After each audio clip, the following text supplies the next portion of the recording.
Under a blood-red Louisiana sky, Olivia Grant, a black general, is slammed against her car, cuffs biting her wrists as deputies sneer, "You don't belong here." Her crime? A secure Pentagon call mistaken for a threat by a prejudiced clerk. Why would a decorated officer face such hate in a sleepy town? What truth will unravel this injustice? Dive into a gripping tale of resilience and retribution. Like, share, and subscribe to uncover more stories of courage against bias. The Louisiana sun sank low, bleeding crimson across the endless grasslands, casting a fiery glow over the cracked asphalt of Highway 171. Olivia Grant gripped the wheel of her silver sedan, the hum of tires a steady rhythm against the weight of her thoughts. A major general with 20 years in the U.S. Army, she was a woman forged in discipline and fire. Her braided hair tucked beneath a faded cap, her plain jacket and jeans masking the authority of her rank. She was headed to Barksdale Air Force Base, where a classified briefing on Pacific operations awaited, details that could shift the balance of global power. Her secure phone buzzed faintly, its signal flickering like a dying star. "Come on," she muttered, glancing at the dashboard clock. Time was slipping away, and she needed a clear line to the Pentagon for final orders. The road stretched empty, flanked by swaying grasses and ancient oaks, but the air felt heavy, as if the land itself sensed the storm brewing. Ahead, a weathered sign flickered in the dusk, Clara's gas stop, its neon letters sputtering against the humid sky. Olivia pulled into the gravel lot, choosing a shadowed corner near a sagging fence, far from the cluster of pickup trucks by the pumps. A group of locals lounged there, their laughter loud and jagged, beer cans glinting in their hands. She stepped out, the air thick with the scent of dust and gasoline, and dialed her phone. "Major General Grant, identity verified," she said, her voice low and crisp. "Initiate briefing." On the other end, a Pentagon officer responded, "Confirmed, transferring data on troop movements in the South China Sea." Olivia leaned against the car, her eyes sweeping the lot. Instincts honed from West Point and battlefields keeping her alert. The local stares burned into her, their voices dropping to whispers as one man in a stained cap pointed her way. She ignored them, focusing on the call. "I need the extraction routes by 1800, she said. "Any updates on insurgent activity?" The officer's voice crackled. "New intel on local cells. We're sending coordinates now." Olivia nodded, unseen, her mind racing through logistics. But the locals' murmurs grew sharper, their laughter turning mean. "What's she doing over there?" one slurred, his voice carrying across the lot. "Talking all fancy on that phone." Olivia's jaw tightened, but she kept her gaze fixed on the horizon. "Keep going," she told the officer, her tone steady. "I need the full report." Inside the station, Clara DuPont, a wiry woman with gray eyes and a scowl etched deep, watched through the grimy window. To her, Olivia was a stranger, her confidence a thread in this small town. "She don't belong here," Clara muttered to a customer, her voice low and venomous. "Look at her, acting like she owns the place." Olivia caught Clara's stare, a flicker of unease stirring in her gut. She'd faced looks like that before, judgments carved not from her actions, but her skin. "Confirm the timeline," she said into the phone, lowering her voice as the man in the cap ambled closer, his boots crunching gravel. "Hey lady," he called, his tone mocking. "You some kind of spy or what? Ain't nobody talks like that around here." Olivia turned, her eyes calm but piercing. "I'm working, sir. Just a call. Mind your business." He laughed, glancing back at his friends. "Work. Hear that, boys? She's working at a gas station." Their laughter sliced through the air, a warning wrapped in jeers. Olivia gripped the phone tighter, her pulse quickening. "Send the data now," she told the officer, her voice firm despite the growing tension. But Clara, inside, had already made up her mind. She grabbed the landline, her fingers trembling with righteous indignation. "Sheriff's office," she hissed. "There's a woman out here acting real suspicious. Got a big phone, talking secretive. Looks like trouble, maybe drugs. Send someone quick." She hung up, a smug smile curling her lips, unaware she'd just lit a fuse. Miles away, deputies Ethan Caldwell and Lucas Hayes perked up at the call, their boredom shattered. "Finally some action," Ethan said, his chipped tooth flashing in a grin as he grabbed his keys. Lucas, younger and restless, smirked. "Probably nothing, but let's shake things up." Their patrol car roared to life, sirens screaming as they sped toward Clara's gas stop, blind to the consequences of their haste. Olivia stayed focused, her training keeping her steady. "I need the support team's ETA," she said into the phone. But the man in the cap stepped closer, his breath sour with beer. "You ain't fooling nobody," he slurred. "What's in that car? Something you hidin'?" Olivia's eyes narrowed, her voice sharp.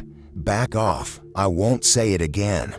He froze, surprised by her steel, but his friends egged him on, their voices a low chant.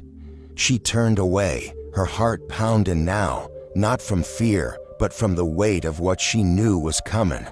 Greystone wasn't just a sleepy town, it was a tinderbox, and she'd just become its spark.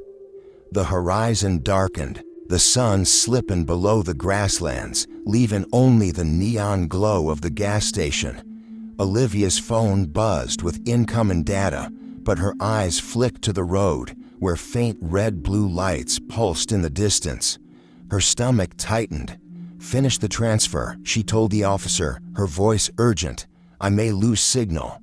The officer paused, sensing her tone. "Everything okay, General?" Olivia didn't answer, her gaze locked on the approaching patrol car. "Just send it," she said, and hung up, slipping the phone into her pocket.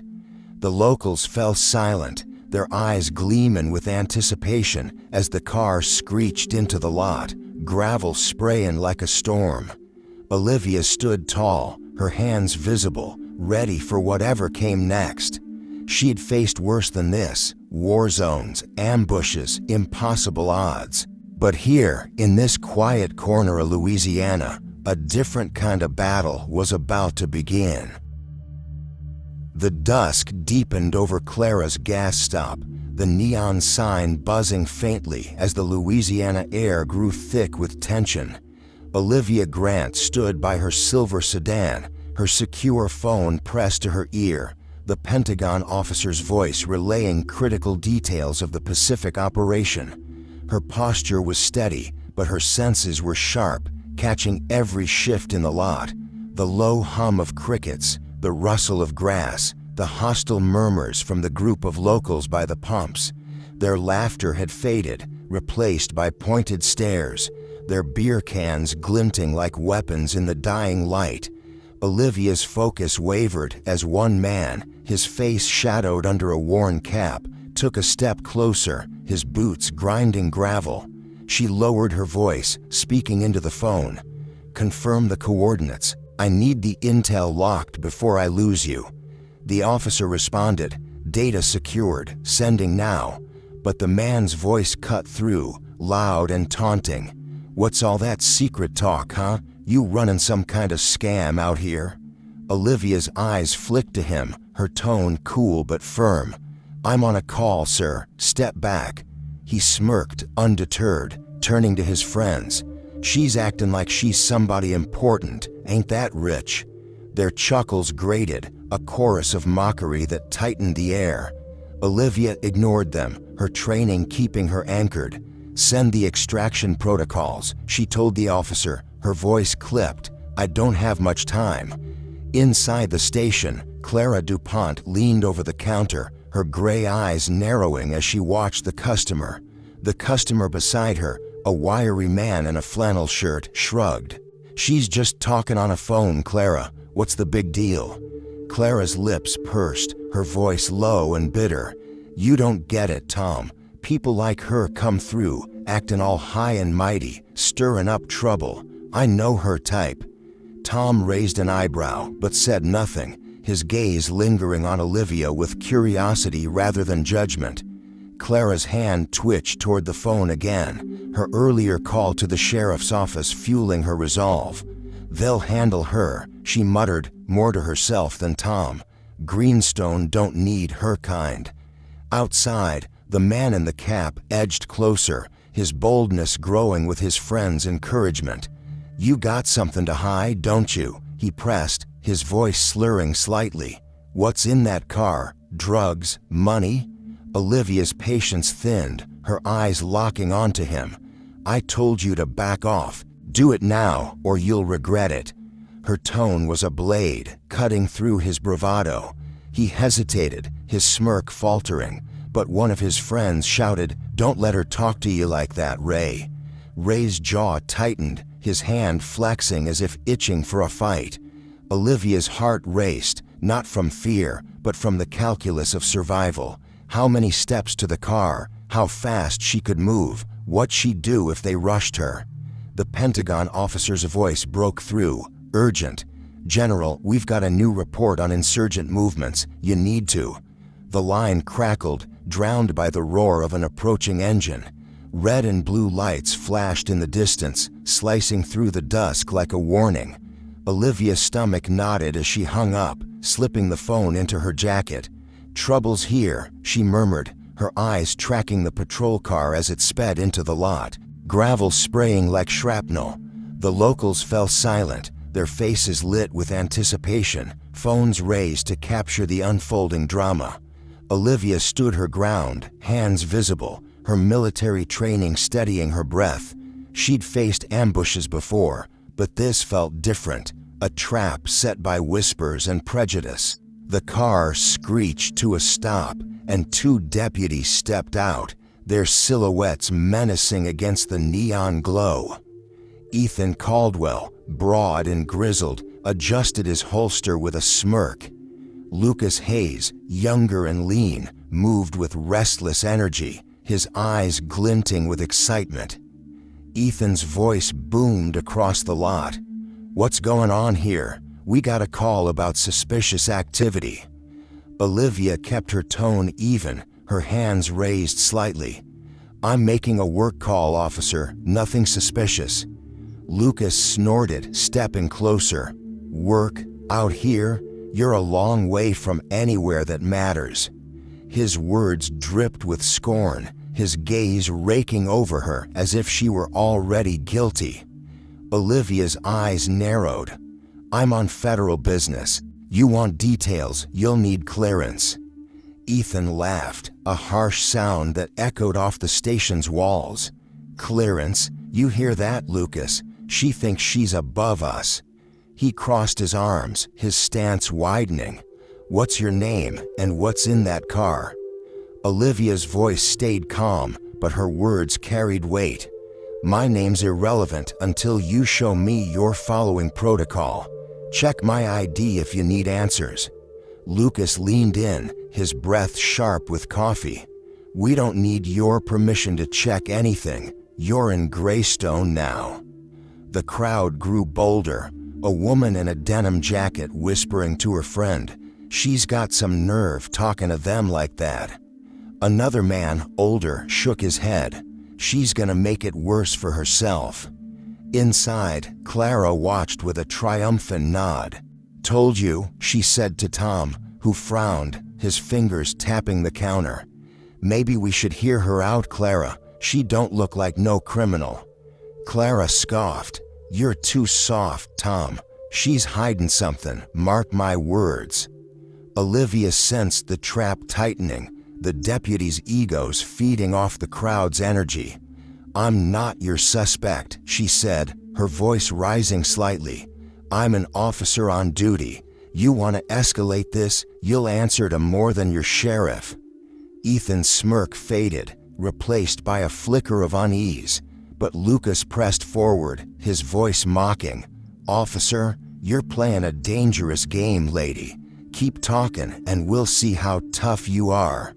He reached for his cuffs, the metal glinting in the neon light. Olivia's mind raced, weighing her options.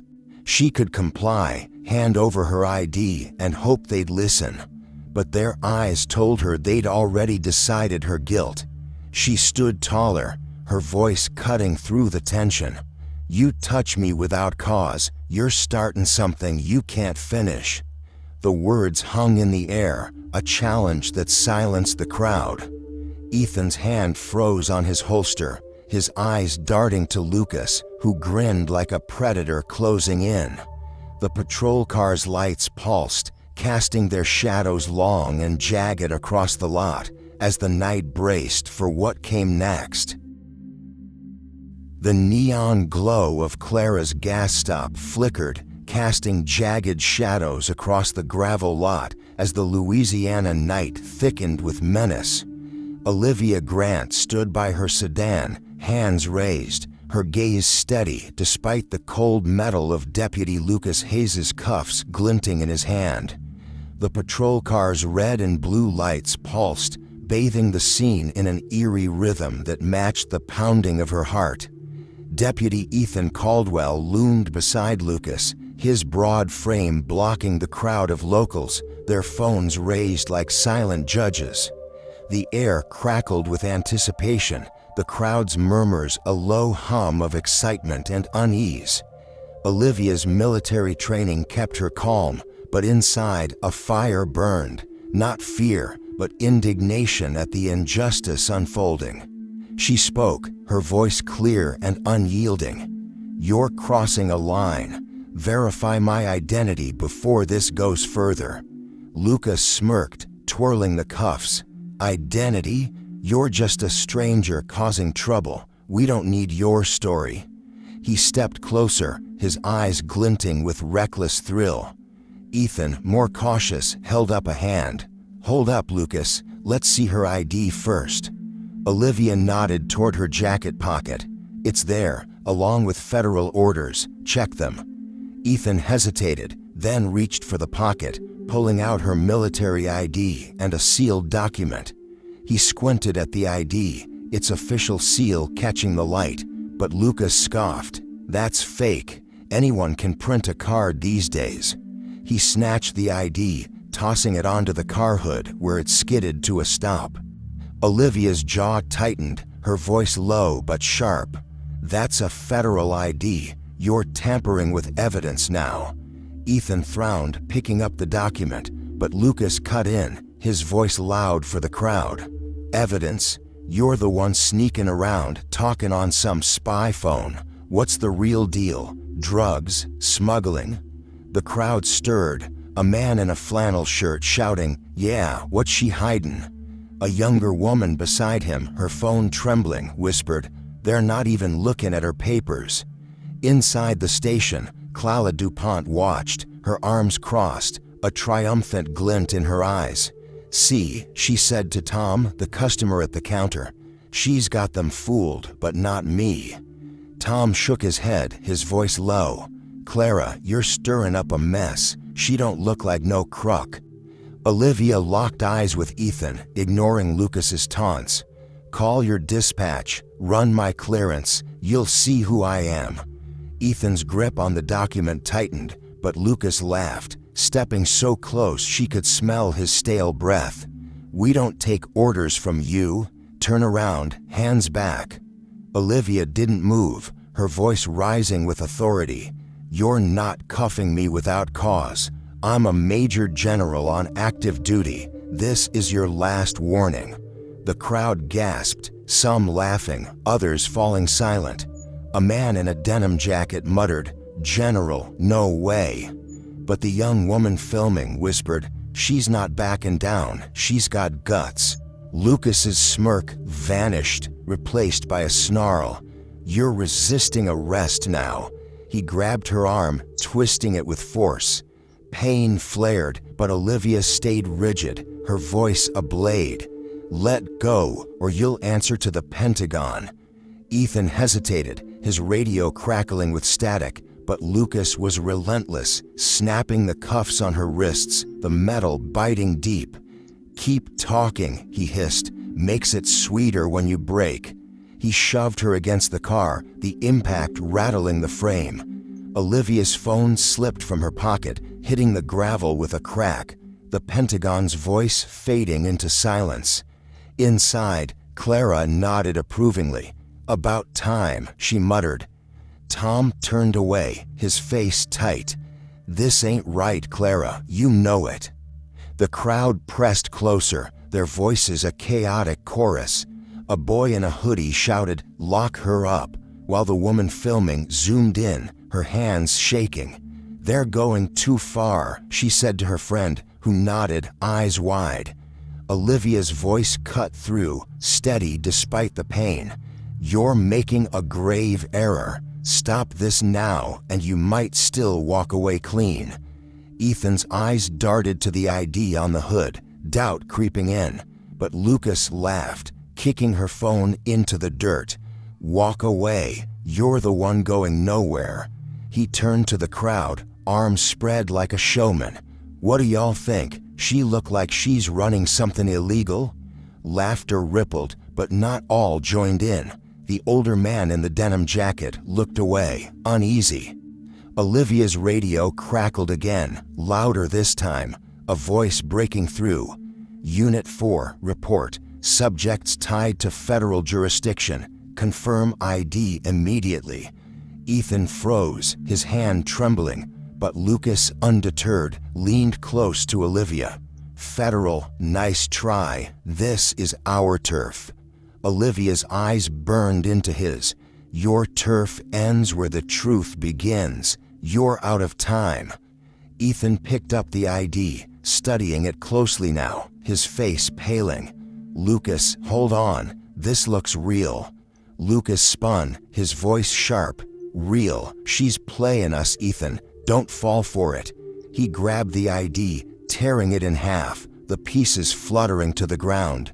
The crowd gasped, the young woman filming whispering, "He just destroyed evidence." Olivia's voice dropped, icy and commanding. "You just crossed a line you can't uncross.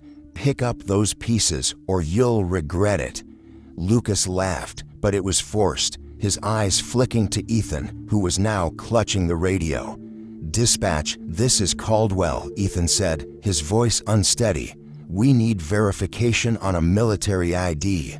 The response was immediate, urgent. "Stand by. Pentagon's escalating this. Do not proceed with detainment." Lucas's smirk faltered, but he doubled down, shoving Olivia harder against the car. "You're not scaring anyone," he growled. "This ends when we say." Inside, Clara's confidence wavered as she overheard the radio. "Pentagon," she muttered, her hands twitching. Tom glared at her. "You happy now, Clara? You started this." Outside, Olivia stood firm, her wrists raw, her gaze unyielding. She knew the truth was her weapon, and it was only a matter of time before it struck. The crowd's murmurs grew uneasy, the young woman's video capturing every second, destined to spread like wildfire. The night held its breath, the neon sign buzzing above, as Greystone's quiet lot braced for the storm about to break. The gravel lot of Clara's gas stop pulsed with the erratic flicker of neon, the Louisiana night heavy with the weight of injustice. Olivia Grant stood cuffed against her sedan, wrists raw from the biting metal, her gaze a blade cutting through the chaos. Deputy Lucas Hayes loomed over her, his smirk faltering as the radio's urgent warning about her federal status echoed in the air. Deputy Ethan Caldwell clutched the torn remnants of her military ID, his face ashen, doubt gnawing at his bravado. The crowd, phones raised like torches, buzzed with a mix of thrill and unease, their whispers a jagged chorus.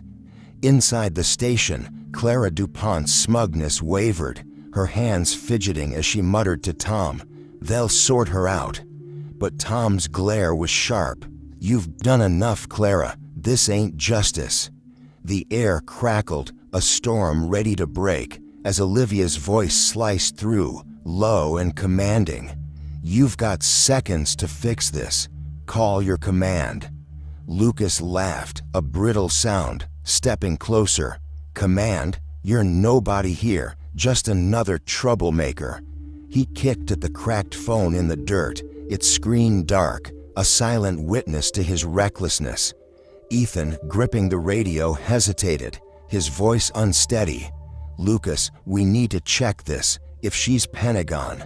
Lucas cut him off, his eyes wild. "Pentagon? She's bluffing. Don't let her play you." He turned to the crowd, arms spread. "Y'all see this? She thinks she can scare us." A few cheered, but others shifted uncomfortably. The young woman filming whispering, "He's losing it."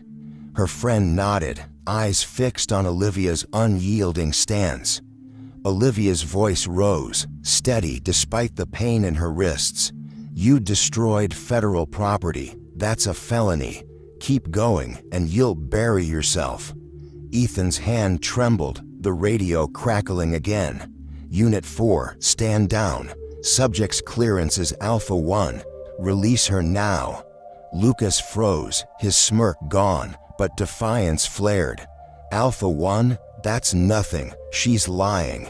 He lunged, grabbing Olivia's arm, twisting harder. She gritted her teeth, pain searing, but her eyes burned into his.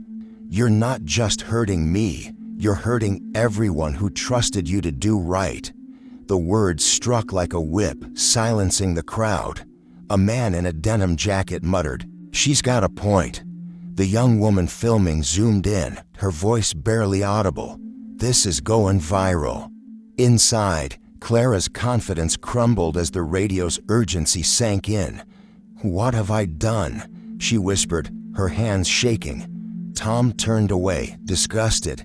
"You judged her before she spoke. That's on you."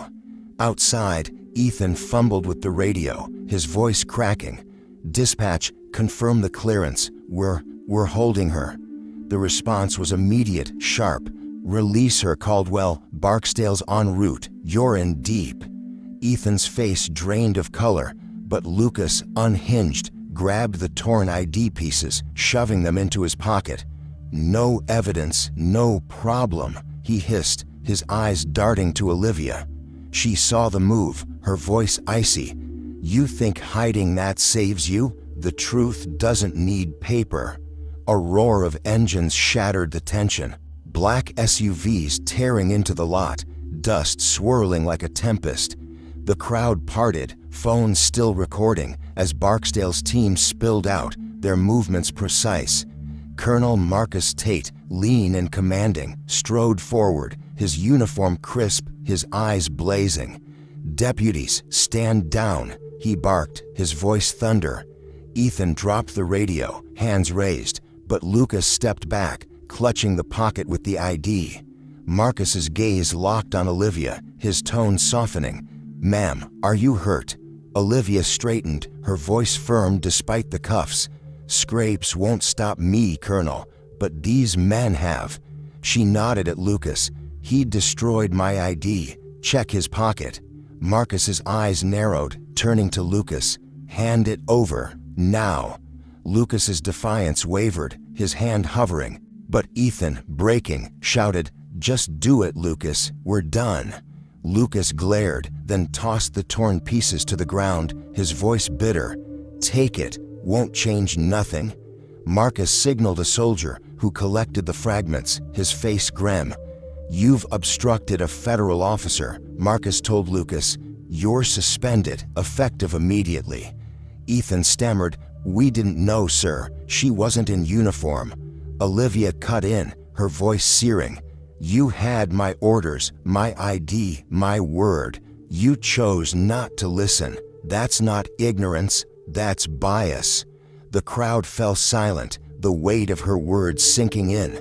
The young woman filming whispered, "She's right. They didn't even try." Her friend nodded, tears in her eyes. Inside, Clara shrank behind the counter, her voice barely audible.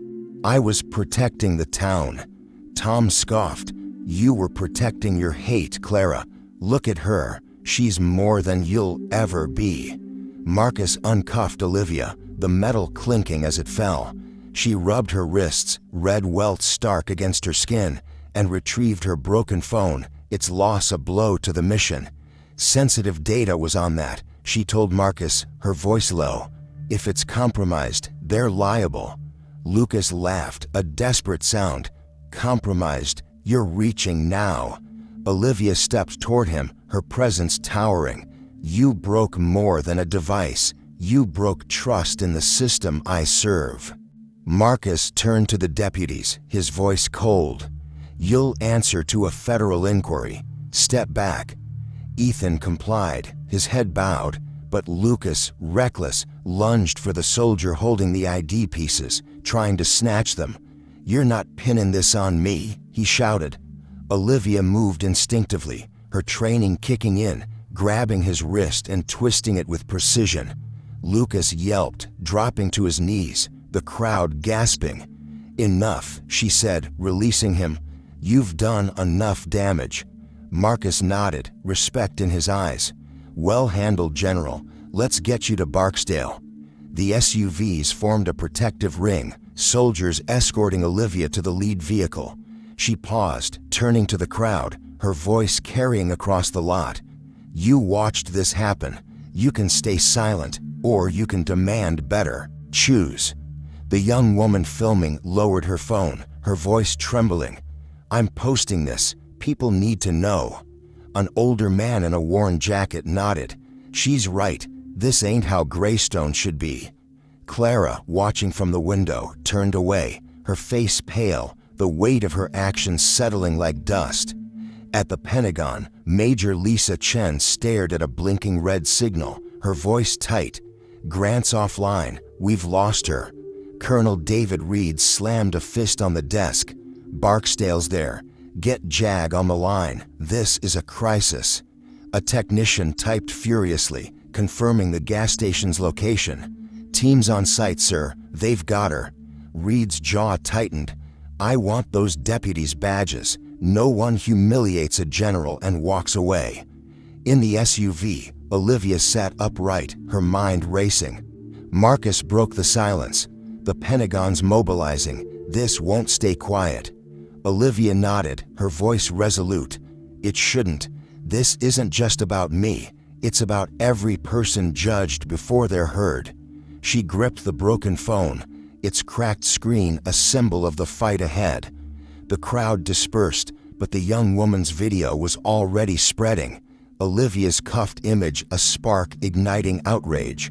Greystone's quiet lot had become a battlefield, and Olivia's truth was the weapon that would reshape it. The black SUV cut through the Louisiana night, its tires humming as the grasslands blurred past under a sky heavy with stars. Olivia Grant sat in the back, her wrists still stinging from the cuffs, the broken phone in her hand a cold reminder of the chaos at Clara's gas stop. Colonel Marcus Tate sat beside her, his face stern but his voice steady. "The Pentagon's in an uproar," he said, glancing at her. "They're demanding a full report. This is bigger than Greystone now." Olivia nodded, her gaze fixed on the horizon, her mind already mapping the battle ahead. "It needs to be," she said, her voice low but fierce. "If this stays quiet, it's a victory for people like them." Marcus leaned back, respect in his eyes. "You planning to speak at Barksdale? The press is gathering like vultures." Olivia's lips curved, not a smile but a spark of defiance. "I'll speak, but not for their headlines, for the ones who've been silenced." The SUV fell silent, the weight of her words settling between them. Outside, the road stretched toward Barksdale Air Force Base, a beacon of order in a night torn by prejudice. But Olivia knew the real fight wasn't at the base. It was in the hearts of those who'd watched her cuffed, in the systems that let men like Lucas and Ethan wield power unchecked. At the gas station, the crowd had thinned, but the young woman who'd filmed the incident, Lily, stood by her car, uploading the video with trembling hands. "This has to get out," she told her friend, Sarah, her voice urgent. "People need to see what they did to her." Sarah nodded, her eyes wide. "It's already blowing up. Look, hundreds of shares." The video, showing Olivia's calm resolve against Lucas' aggression, spread like wildfire. Hashtags like "Justice for her" trending within hours. Inside the station, Clara DuPont slumped behind the counter, her face pale as customers whispered. "You called the cops on her," Tom said, his voice heavy with disdain. "Hope you're ready for what's coming." Clara's hands shook, her voice barely audible. "I was doing my duty." Tom scoffed. "Duty? You saw a black woman and decided she was trouble. That's not duty, that's shame." In Greystone Sheriff's Office, Sheriff Dan Carter fielded calls from furious superiors, sweat beading on his brow. "We didn't know she was a general," he stammered into the phone. The voice on the other end was cold. "You had her ID, Carter. The DOJ's involved now. Get your house in order." Dan hung up, his hands trembling as he turned to his deputy. "Find Lucas and Ethan. They're suspended and they'd better not run." But Lucas, holed up in a bar across town, was already plotting. "They can't pin this on us," he told Ethan, his voice slurring with whiskey. "We say she resisted, make it her fault." Ethan shook his head, his face haggard. "You tore her ID, Lucas. You smashed her phone. We're done." At Barksdale, the base buzzed with activity as Olivia arrived. Stepping into a briefing room where military lawyers and Pentagon officials waited. Lieutenant Maya Ruiz, a young JAG officer, handed her a file. "We've prepared a statement, ma'am," she said, her voice cautious. "It's neutral, keeps the peace." Olivia skimmed it, then set it aside. "I don't need safe words," she said, her tone firm. "I need truth." Maya hesitated, then nodded. "We're with you, General. Whatever you say, we'll back it." Olivia met her eyes, a flicker of gratitude passing between them. "Then let's make sure they hear it." By noon, Barksdale's gates were swarmed with reporters, their cameras flashing like lightning. Olivia emerged in full dress uniform, medals gleaming, her presence commanding silence. The crowd, journalists, locals, veterans holding signs like "Truth Prevails," hushed as she stepped to the podium. "Yesterday, I was treated as a criminal," she began, her voice clear and resonant. "Not for what I did, but for who I am. I was cuffed, humiliated, my service dismissed because of blind bias." She paused, her gaze sweeping the crowd, locking on a young girl clutching a "Justice Now" sign. "But this isn't just my fight, it's yours. Every person who's been judged, silenced, or broken by prejudice." A reporter shouted, "General, will you sue the sheriff's office?" Olivia's eyes hardened. "I'm not here for money. I'm here for accountability. Those deputies, that clerk, they chose hate over reason. They must face consequences, or nothing changes." An older veteran in a faded cap called out, "Tell 'em, ma'am, we're behind ya." The crowd applauded, the sound swelling into a roar. Olivia raised a hand, her voice cutting through. "Change starts with us. You saw what happened. Don't look away. Demand better, not just from me, but for the voiceless." In Greystone, the sheriff's office was a war zone, reporters mobbing the entrance. Sheriff Carter faced the cameras, his voice shaky. "We're cooperating fully," he said, dodging a question about Lucas' whereabouts. Behind him, a deputy whispered, "Lucas skipped town. Ethan's talking to the feds." The video had unearthed old complaints. Lucas's history of excessive force, Ethan's ignored warnings, plunging the department into crisis. Clara, now shunned by customers, locked the station door, her voice trembling. "I didn't mean for this," she told Tom, who shook his head. "You lit the match, Clara. Now we're all burning." At the Pentagon, Major Lisa Chen and Colonel David Reed monitored the fallout, screens flashing with Olivia's speech. "She's ignited a movement," Lisa said, her voice awed. Reed nodded, his jaw tight. "Preserve every frame of that video. I want those responsible buried in evidence." The young woman's footage, now viewed millions of times, had sparked protests, with signs echoing Olivia's words. "Truth wins." A senator tweeted support, promising hearings on police bias. In the SUV leaving Barksdale, Olivia sat quietly, Marcus breaking the silence. "You changed the game today, ma'am. Where do you go from here?" Olivia's eyes gleamed, fierce and determined. "Forward, always forward, until justice isn't a fight but a fact." Back in Greystone, Lily, the woman who filmed, stood outside the station, her phone buzzing with messages.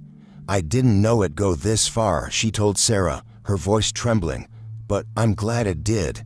Sarah hugged her. "You gave her a voice, Lily. That's power." Olivia's words lingered in the air, a call to action that rippled beyond the town, beyond the base, into hearts ready to fight. Her story wasn't just hers. It was a spark, a fire of truth and resilience that refused to be extinguished. Like, share, and subscribe for more tales where courage reshapes the world. Olivia Grant's story is a powerful testament to the strength of truth and resilience in the face of prejudice. Her act of standing firm against unjust treatment at Clara's gas stop, despite humiliation, reveals that courage can dismantle bias when fueled by conviction. The tale underscores that injustice thrives in silence, but a single voice, amplified by action, can spark change. Olivia's defiance, coupled with the viral video exposing the deputies' wrongs, shows how collective outrage can demand accountability. It teaches us to challenge snap judgments, to see beyond appearances, and to fight for fairness no matter the odds. Her journey reminds us that every act of resistance, however small, builds a world where dignity prevails. We must speak out, share stories, and act to ensure no one is diminished for who they are. Olivia's fight is a call to all. Truth is our weapon, and justice our goal. For more inspiring tales of courage and redemption that ignite the soul, like, share, and subscribe to our channel. Join us to discover narratives that challenge, uplift, and drive change.